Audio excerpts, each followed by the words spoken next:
నిన్నటి వీడియోలో మనందరం కూడా ఒక సిద్ధుని దర్శనం గురించి తెలుసుకుంటున్నామండి. కల్పేశ్వర్ అంటే 5 కేదారాల్లో కల్పేశ్వర్ అనేది ఒక కేదారం.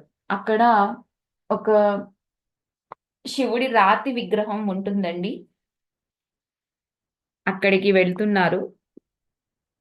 కానీ 5 కేదారాల్లో కూడా మనకి తెలిసిన కేదార్నాథ్ దేవాలయం ఏదైతే ఉందో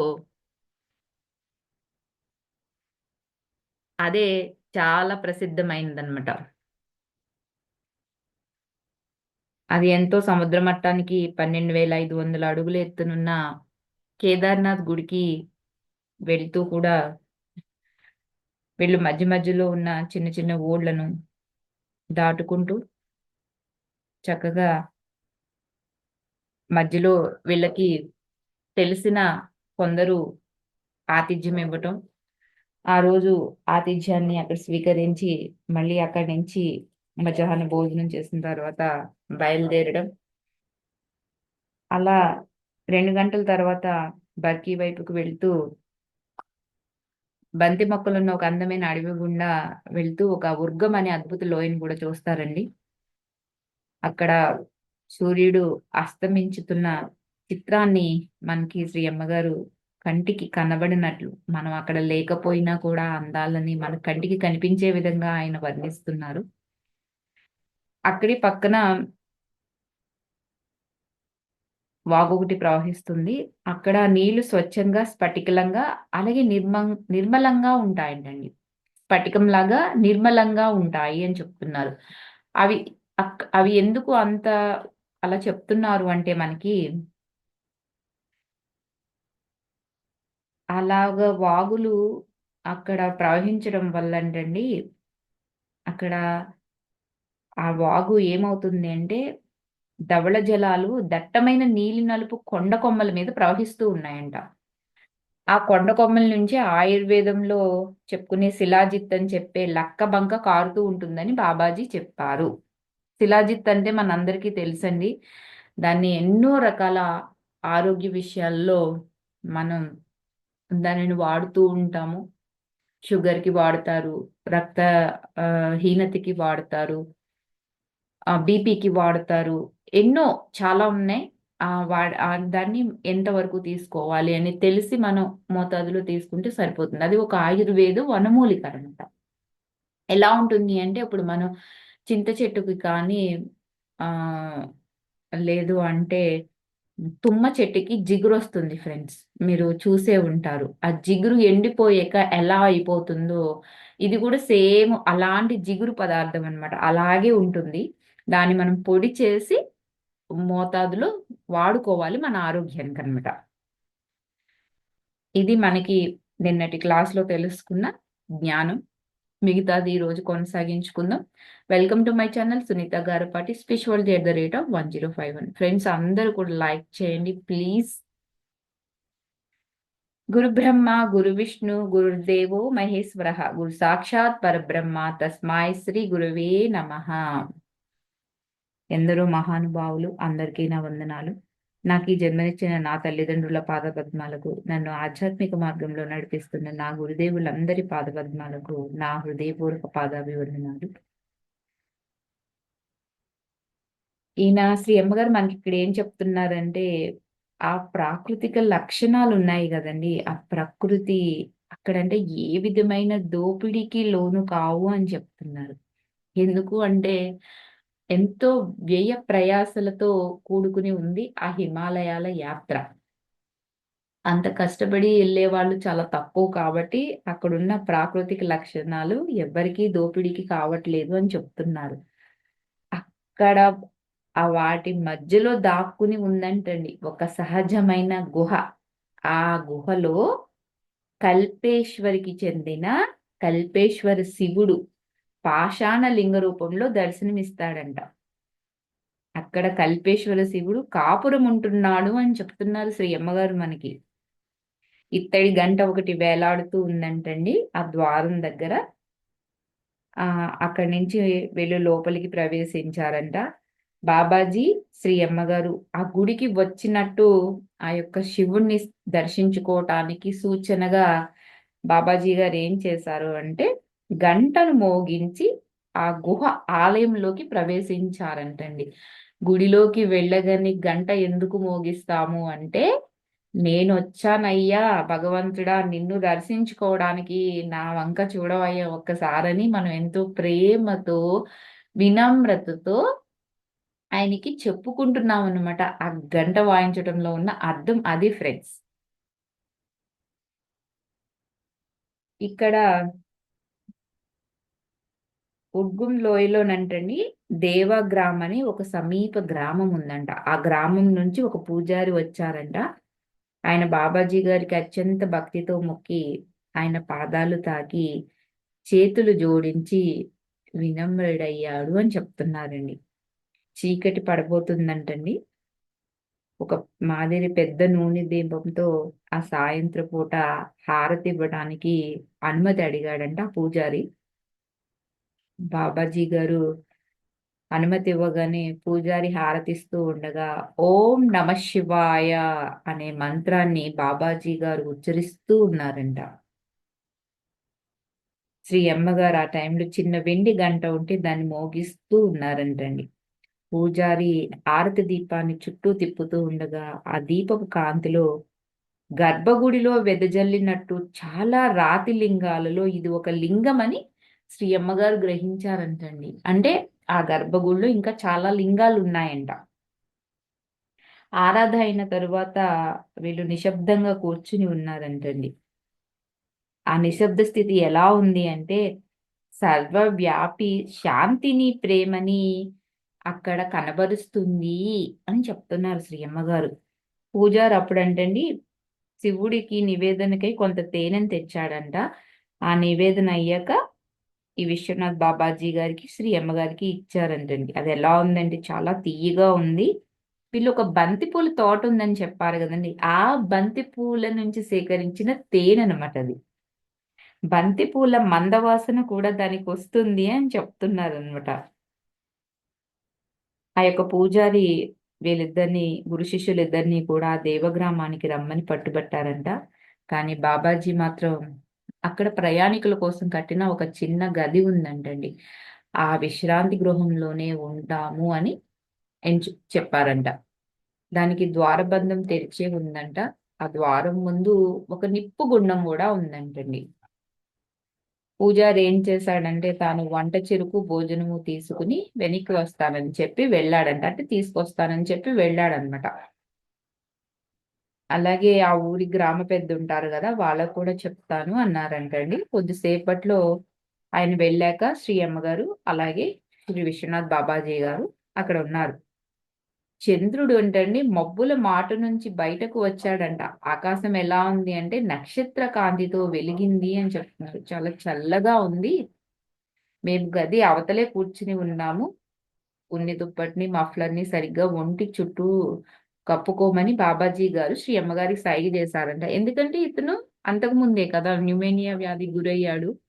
అతను సిక్ అయి ఉండటం వల్ల మళ్ళీ ఈ మంచుకేమన్నా తను ఆహ్, సిక్ అవుతాడేమో అని బాబాజీ గారు ముందు జాగ్రత్తలు చెప్తున్నారు. శ్రీ అమ్మగారు అడుగుతున్నారండి. బాబాజీ నేనొక విషయాన్ని మిమ్మల్ని అడగవచ్చునా అని. అడగమన్నారనమాట. మీరెక్కడ పుట్టారు? ఇప్పుడు మీకెన్నేళ్ళు అని శ్రీ అమ్మగారికి ఒక అనుమానం వచ్చిందంటండి. ఆ మాటకి బాబాజీ నవ్వారంట. అదంతా ముఖ్యమే కాదు. అయినా నువ్వు పట్టుబడితే చెప్తాను. ఎందుకంటే నా తల్లిదండ్రులు కాశ్మీరీలు. నా వయసు గురించి అంటావా? నేను కనిపించే దానికన్నా నాకు ఎక్కువ వయసే ఉంటుందని మాత్రం చెప్పగలను. అంతే తప్ప ఈయన వయసెంతో మాత్రం చెప్పలేదండి.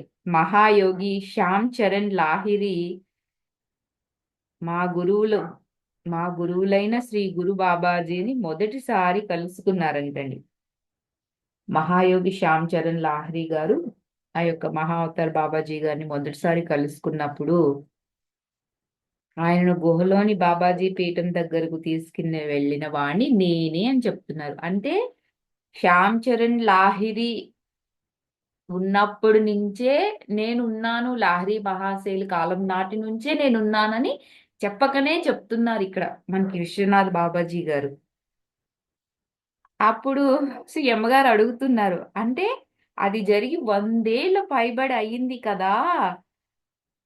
అని ఆశ్చర్యపోతూ అడుగుతున్నారంటండి. ఎందుకంటే ఈయన చూడడానికి ఎలా ఉన్నారు? శ్రీ విశ్వనాథ్ బాబాజీ గారు సుమారు 30 ఏళ్ళకు మించరని మనకు అనిపిస్తుంది గదా! ఆ ఇమేజ్ చూస్తేని.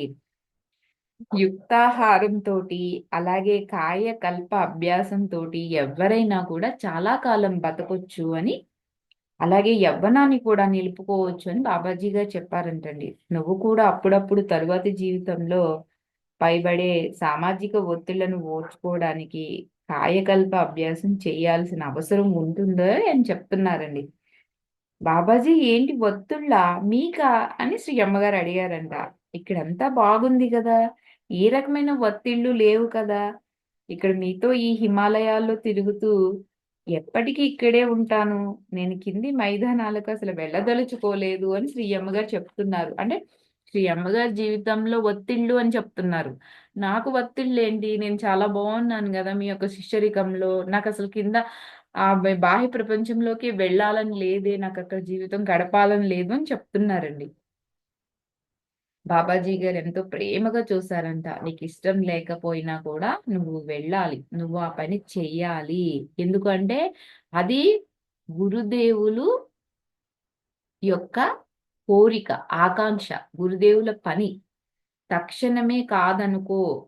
అందువల్ల బాధపడకు. కొంత సమయం ఈ సుందర ప్రాంతాల్లో మనం తిరుగుదాము. తిరిగేకే వెళ్ళిది గానిలే. ఇప్పుడప్పుడే కాదులే అని బాబాజీ గారు చెప్తున్నారండి. మీరు నా దగ్గర ఉన్నంత వరకు, మిమ్మల్ని నేను చూడగలిగినంత వరకు నాకే సమస్య ఉండదు కదా! అని శ్రీ అమ్మగారు అడుగుతున్నారండి. మీ గురుదేవుల్లాగే మీరు కూడా మీ శరీరాన్ని యవ్వనంలో చెక్కు చెదరకుండా ఉంచుకుంటూ నాకెల్లప్పుడూ మార్గనిర్దేశం చేస్తూ ఉంటారని నేను నిశ్చితంగా అనుకుంటున్నానని శ్రీ అమ్మగారు చెప్తారనమాట. కాదు కాదు. నేనేమీ కాదు. ఆ మహానుభావుడొక్కడే మా మాస్టారు మాత్రమే. ఎవరినైతే మేము శ్రీ గురు బాబాజీ అని పిలుస్తామో, ఆయన మాత్రమే ఆ పని చేయగలరు. ఎందుకంటే కారణం ఏమిటంటే, ఆయనకక్కడ ఒక ప్రత్యేకమైన ఉద్దేశం కోసమే ఉంటాడంటండి. నా మాటంటావా? భవిష్యత్తులో ఏదో ఒక సమయంలో నేను వెళ్ళిపోవలసి వస్తుంది. అంటే నాకు ఇండైరెక్ట్‌గా చెప్తున్నారండి. క్షమించండి. ఎవరి మనోభావాలని నేను ఇక్కడ హ్మ్. ఆహ్, ఇది చేస్తున్నానని కాదు. అంటే నేనెప్పటికైనా వెళ్ళిపోవాల్సి వస్తుందంటే, నాకు కూడా మరణం ఉంది అని ఇక్కడ చెప్తున్నారనమాట ఆయన. అంతవరకి నేను ఈ శరీరాన్ని చక్కగా నిలుపుకోగలిగినా కూడా, నేను వెళ్ళిపోవలసి వస్తుంది అని ఆ యొక్క విశ్వనాథ్ బాబాజీ గారు బదులు చెప్పారంటండి. వెంటనే శ్రీ అమ్మగారు ఎంతో విభ్రాంతి చెందారంట. ఆవేశంతో కంపించిపోయారంటండి. బాబాజీ మీరెప్పుడూ వెళ్ళొద్దండి దయచేసి అని అనేసారనమాట. ఎందుకంటే మనకెవరైనా ప్రియమైన వాళ్ళు మరి ఎప్పటికైనా చనిపోతారు అంటే మనకి బాధే కదా! అది. అప్పుడు శ్రీ అమ్మగారిని చెప్తున్న వెర్రివాడ మార్గదర్శకత్వం భౌతిక శరీరం మీద ఎప్పుడూ కూడా ఆధారపడి ఉండదు. అదీగాక నువ్వు ఎక్కువగా ఈ శరీరానికి అంటి పెట్టుకొని ఉండవద్దు అని చెప్తున్నారు. అంటే ఇక్కడ ఏం చెప్తున్నారంటేనండి, శరీర భ్రాంతి అనేది వద్దు. నీకు మార్గదర్శకత్వం చెయ్యాలి అంటే అది భౌతిక శరీరం వల్ల మాత్రం అదొక్కటే కారణం కాదు అని మనకి ఇక్కడ తేటతెల్లం చేస్తున్నారండి. నీకిచ్చే శిక్షణ తాలూకు లక్ష్యం ఏంటి? నిన్ను స్వతంత్రుడిని చెయ్యడమే. నువ్వు నీ కాళ్ళ మీద నిలబడాలి. గురువు మీద ఆధారపడటం కూడా ఒక ఆటంకమే. గురువెంత వరకు? నీ లక్ష్యం తెలుసుకునేటంత వరకే. ఆ లక్ష్యం తెలిసాక నువ్వు స్వతంత్రుడివి. ఇంక నీకు గురువు అవసరమే ఉండదు అని ఇక్కడ చెప్తున్నారనమాట. నువ్వు స్వేచ్ఛగా ఉండు అని బాబాజీ గారు చెప్పారండి. గ్రామాధికారితో పూజారొచ్చాడు. వంట చెరకు, ఆహారం కూడా తెచ్చారండి. హ్మ్. విశ్రాంతి తీసుకోవడానికి గ్రామానికి రమ్మంటే రాలేదని ఆ గ్రామ పెద్ద కొంచెం అసంతృప్తి చెందాడంట. నీ ఆరోగ్యం ఎలా ఉంది అని గ్రామ పెద్దని శ్రీ విశ్వనాథ్ బాబాజీ గారు అడుగుతారండి. మీ ఆశీస్సుల వల్ల బాగానే ఉంది అని చెప్తాడాయన. ఓహ్! బాబా మీతో ఒక యువయోగి కూడా ఉన్నాడే. మంచిది. తెలివిగా కనిపిస్తున్నాడు. నా వైపుకు తిరిగి అతను "నువ్వు చాలా అదృష్టవంతుడివి. బాబా లాంటి గురువి దొరికినందుకు" అని నాతో అన్నారు. ఎందుకంటే మనం ఆల్రెడీ తెలుసుకున్నాం. విశ్వనాథ్ బాబాజీ గారు ఎవరిని శిష్యులుగా చేర్చుకోరు. అలాంటిది శ్రీ అమ్మగారిని స్వీకరించారు అంటే ఈయనెంతో అదృష్టవంతుడు. పెట్టి పుట్టాడు, కారణ జన్ముడు అని ఇక్కడ మనకి తెలుస్తుందనమాట. దునిని వెలిగించి భోజనాన్ని లోపల పెట్టి వాళ్ళు వెళ్ళిపోయారంటండి. వాళ్ళు వెళ్తూ వెళ్తూ రేపు దయచేసి గ్రామానికి దయచేయండి బాబా అని చెప్పారంట. సరే అని బాబాజీ గారు కూడా ఒప్పుకున్నారంటండి. దుని ముందు కూర్చుని ఆ రాత్రి బాబాజీ గారు, శ్రీ అమ్మగారు చక్కగా ధ్యానం చేసుకున్నారు. అగ్ని జ్వాలలు ఆనందంగా నాట్యం చేశాయి అని చెప్తున్నారు. వీళ్ళ శరీరాలకు వెచ్చదనాన్ని, అలాగే వాళ్ళ యొక్క మనస్సులకు శాంతిని కూడా ఇచ్చాయంటండి. తరువాత వీళ్ళిద్దరూ కూడా రామదాన రొట్టెలు, బంగాళాదుంప కూడా తిన్నారంట. అయితే ఈసారి మా రొట్టెల్ని ముంచటానికి పుష్కలంగా అడవి తేనె కూడా ఉంది ఇక్కడ అని చెప్తున్నారండి. మర్నాడు చాలా దూరం ప్రయాణం చేయాలి కాబట్టి బాబాజీ గారు శ్రీ అమ్మగారిని పడుకోమన్నారంటండి. ఇది ఫ్రెండ్స్. మరి మిగతాది రేపటి క్లాస్‌లో తెలుసుకుందామండి. ఈ యొక్క జ్ఞానాన్ని అందరికీ తెలియచేయవలసిన బాధ్యత మన మీద ఉంది. లైక్ చేయండి, షేర్ చేయండి. మీ యొక్క విలువైన అభిప్రాయాలను తెలియచేయండి. నన్ను ఆదరిస్తున్న నా ఆత్మ బంధువులందరికీ కూడా ధన్యవాదాలు. Thank you.